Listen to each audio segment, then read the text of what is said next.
The Boy Who Cried Lion. Once upon a time, nestled between golden fields and a quiet blue river, there was a small village where people lived simply and happily. Beyond the river stood a lone green hill, where a young boy named Kian watched over the village's sheep. Kian was trusted with this job not because he was the oldest or the strongest, but because he had a curious mind and a kind heart. But there was one thing Kian wasn't prepared for: boredom. Endless hours with nothing but grass, clouds, and sheep. To pass the time, Kian imagined adventures, dragons in the clouds, treasure under rocks, and lions in the distance. One afternoon, feeling mischievous, he cupped his hands and cried out, "Lion! A lion is coming!" Down in the village, people dropped what they were doing. Tools clattered, doors flew open, and worried faces rushed up the hill. But when they arrived, they found only Kian, laughing beneath a tree. "Just a joke." He grinned. The villagers didn't smile. One man frowned and muttered, "That's not something to joke about." Kian shrugged, but inside he felt powerful, important. He had made them run. Days later, the boredom returned. The sheep grazed, the wind whispered, and Kian's thoughts turned again to excitement. "Lion, please help! A lion!" He cried once more. Again the village responded.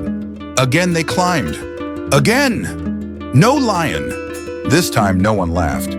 A woman shook her head. "One day your lies will cost you." Kian looked away.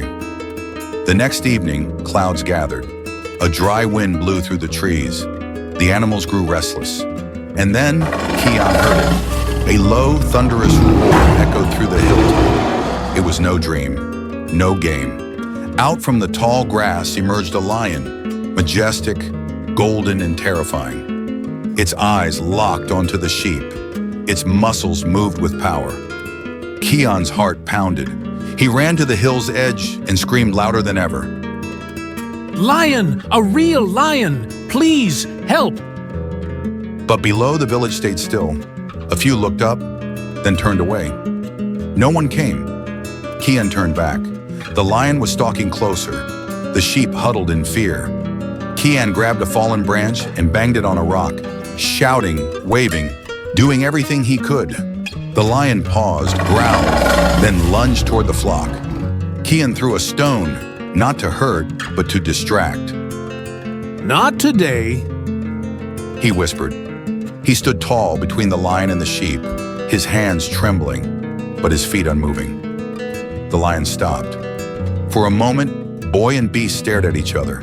And then, with a final roar, the lion turned and vanished into the trees. When morning came, the villagers climbed the hill, not out of fear, but out of curiosity.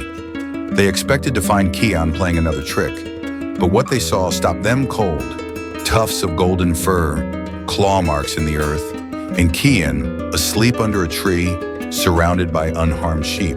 No smile, no joke, just silence. Kian had stayed all night. The village elder stepped forward. He knelt beside Kian and spoke softly. "You protected them, even when no one believed you." Kian nodded.